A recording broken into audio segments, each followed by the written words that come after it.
ఆకలితో నువ్వు పస్తుంటే నీడొక్కలు ఎండిపోయేరా. చెట్టు చెట్టుకే చెబుతున్నా నీ కడుపు నింపమని నా కొడుకా.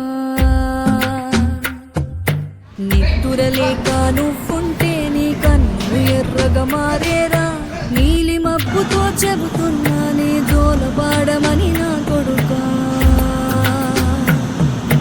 మనిషికి మనిషే దూరమురా, ఇది మాయాలోకపు ధర్మమురా. బడిలో చెప్పని పాఠం ఇది, నా బతికే నేర్చుకో నా కొడుకా. ఇలా ఆకలితో ఎంతోమంది బాధతో చనిపోతున్నారు. సో మీ దగ్గర ఏదైనా ఉంటే ఇలాంటి వాళ్ళకి పెట్టాలన్నది మా యొక్క ఈ కాన్సెప్ట్.